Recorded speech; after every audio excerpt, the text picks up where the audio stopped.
thanking Take on Art and Bhavna. That was such a very thoughtful, both of you, Parul and Naman, who have been, very involved in our course at the Bhavna Dilad and thank you for this very thought-provoking introductory remarks. And my work, as all of you, most of you, I think, know the Bhavna Dilad, but just for our friends here who have not visited and who don't know the museum, I'm just going to quickly read a little bit and then introduce you to our project, to the museum. Our project of repurposing the Bhavna Dilad Museum from the beginning was intended to interrogate colonial legacies, manifest in both the building and the objects, and also to extend, which you can see here, you can see this very grand building, and that is the first contemporary exhibition we had of the artist Sudarshan Shetty. And you can see very clearly mocking Albert. But of course, there are many registers, and unfortunately the presentation is too short to go into that. So these legacies are manifest in both the building and the objects, and also to extend the interrogation into the contemporary environment that we live in. Most of the colonial intentions and attitudes that we question today continue to perpetuate today. As Naman said, some of these are even pre-colonial. Our intention at the museum has been to destabilize and question these modes of authority and their forms of legitimation that enable antithetical social ways of being. It's important to look at how these legacies continue to inform current political and social interactions and ask ourselves, what is the post-colonial world we wish to build? So it's not just about deconstructing the archive and looking at the museum, and our program in many ways is very similar to the presentation that was made by our colleague in Zurich, who presented Recollect. So we started that program up in 2010, which was looking to interrogate this colonial archive that we inherited and to look at the history of the founding of the museum, but also the objects and how they were collected as well, and why they were collected, and what was the intention. What were they trying to, what kind of a society were they trying to create? What were they trying to propose? As a museum, how can we counter these debilitating narratives and attitudes? How can we help our audiences decode subtle forms of derogation and exclusion, evident in the ways in which the collections were conceptualized? At the same time, flag their continuities, albeit in different forms today. We have responded by putting in place a robust education, exhibition, and outreach program that includes not only visual arts in terms of exhibition, but movies, theater, workshops, talks, discussions for varying age groups, adults and children, that specifically address current issues, using the legacies to address these current issues. None of our programming is innocent. We do not want to be didactic, but to provoke audiences to question and hopefully decode issues by understanding legacies and their implications. In fact, I would say that 15 years ago, when we opened the museum, we were among the earliest institutions to have these kind of talks and discussions and conceive of the museum as a cultural campus. We created a space in Mumbai where for the first time you could see comprehensive solo exhibitions of contemporary artists in an unusual institutional setting that added layers of meaning and context not only to our collections, but also to their work and practice. And we have done deep research on the collection and recently brought out a book that Prinjish mentioned, Mumbai, A City Through Objects, 101 Stories from the Dr. Bhavna Dilad Museum, that has won several awards, including Art Book of the Year, Best Design, Best Production, from the publishing industry. And because this is a Delhi audience, if you haven't seen it, it is available at Bari and Sons, and you can also go to the museum website.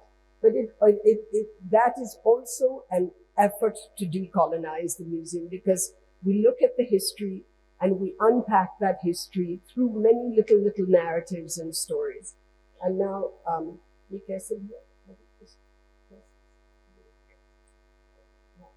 that's right. So just very quickly, for those of you who don't know the museum, it's a jewel box museum, the erstwhile V&A, the oldest museum in Mumbai, the third oldest museum in India. And you can see it was in a completely derelict condition, and this is the restored museum which won UNESCO's award. Sorry, for those of you who know this little narrative, please indulge me. It's a small museum, but it punches way above its weight. And we've done 85 exhibitions, including international exhibitions, collaborative exhibitions with institutions in India, with foundations and others. And as I was saying, none of the programming is innocent, so it's all done with the intention of how we can address issues. This is Paul Sengupta's work, and I'm just quickly going to take you through one of our most recent exhibitions in 2019, before the pandemic. I'm not sure that people who here might have had a chance to visit it, but it was called Collecting Threads, Textiles in Contemporary Practice. We particularly looked at textiles because textiles has been so important in terms of Indian trade, and also just has such a fraught history, colonial history. And so we were trying to unpack that and doing it in a way that invited audiences to interrogate and question. And here are the artists who participated in the exhibition. I think you would all be familiar with them, so I'm not going to go into the detail, but very quickly. This is the wonderful work by Sharmila Sawant that looked at our collection of, and I haven't shown our collection here, but it's a very interesting, for those of you who haven't seen it, very interesting. We have these little figurines. I don't like to call them models. Models was the 19th century term. But they're miniature sculptures that catalogs the communities, castes and communities, professions, etc. Very 19th century kind of documentation that was done. And the museum has a very large collection of this on practically every sort of mode of representation possible. And she took the communities, the collection of communities, and she created, for each community, she had a particular color thread. And then the weaver you see here, he was weaving these threads, and it was very interactive work. The audiences were invited to select a thread that represented their community, and there was a golden thread, which was a humanist thread, okay? And it was very gratifying to see that many people selected the humanist thread. So they didn't just see themselves through the lens of their particular community. And he would weave this through the, and at the end of the exhibition, there was fabric. And here you see just a small display of the kind of communities and the threads on the display. And then Shakuntala Kulkarni was juxtaposed against, now again, Shaku looks at gender identities. I think most of you would know, but for our international colleagues, looks at gender identities and the inheritance of so many of these legacies, and it was juxtaposed against Queen Victoria. So that's a bust of Queen Victoria. So that's sort of, that's the way we try to interrogate, but juxtaposing. So the optics, in a sense, help to amplify and bring out what we're trying to say visually, rather than sort of through long texts and narratives and sort of hitting people on the head by being didactic. You're doing it through these visual correlations or juxtapositions. This is Monali Meher. I think I better go very fast because I think we're restricted for time and I have a lot to show, but I'm not going to show all of it. And again, this is on gender, and this is the idea of women and how women are worshipped. So the light represents, the chandelier represents the idea of light and being elevated, but those are drops of blood, so those balls represent drops of blood, and that the conflict in terms of how women are valorized and venerated, and at the same time, as Naman was saying when we were discussing earlier, you worship and then you beat your wife. So you worship the Devi as your mother and then you beat your wife. So it's that sort of, that's of course the facetious, but not quite so facetious. And this is here, this was another work that she had done, wonderful work that looked at the colonial legacy of the building and how the building has had so many lives and its restoration. This is Rakhi Peswani looking at the idea of labor. I'm going to just go very fast. And Lavanya Mani, again, the works in the vitrines are our textile collection, the Forbes Watson textile collection. So juxtaposed with that. This is Manish Nai, whose work, again, is looking at textile legacies. He comes from a family that owns textile factory, and the way he has conceptualized these goals. And so it was both trying to be both a painting and an artwork, that it was blocking the passage, but at the same time inviting you to enter into the work. And this is Nalini Malani. We had a retrospective of Nalini Malani. So this is another exhibition just before we closed for COVID in December 19 and early January 20. And I think most of you are familiar with her work. This is In Search of Vanished Blood.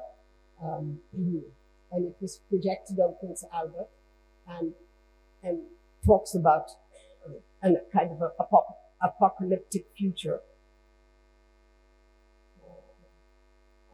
That's another one. And then she did this wonderful wall drawing, Cities of Desire, on the museum, one of our exhibition galleries. She depicts a 19th century map of Mumbai, shaped in like a seducing hand, and a prose from Italo Calvino's Invisible Cities overlays the skipping girl. As a reminder that a city develops in one's imagination, its measure is through the quality of life and its creative expression. So this is Jitish Kalar. I'm just going to quickly move, and again, this was a wonderful exhibition. Field notes tomorrow was here yesterday, and we're at the speed of right is this work, and that again works with our figurine collection, but completely reinterprets it in terms of what the identity of the city is today. And this is Praneet Soy. So we work very closely with all us. One of the ways of also, in a sense, changing attitudes and decolonizing is also our approach to, we still inherit our approach to those who work for us. We still inherit the attitude to the subaltern in India that was part of the colonial legacy. And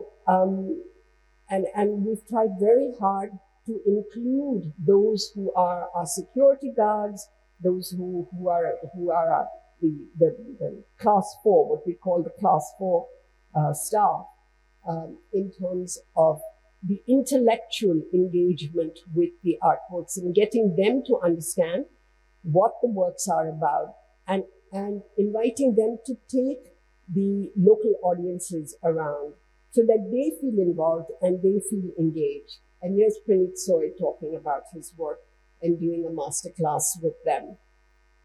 These are just some, as I was saying, we have a very robust programming. I think many of the, as I said, speakers have all been, we've been fortunate to have them. We have this course in contemporary, modern and contemporary art that was very successful, which we had for 9 years. And we're going to restart again shortly. We had to close due to COVID.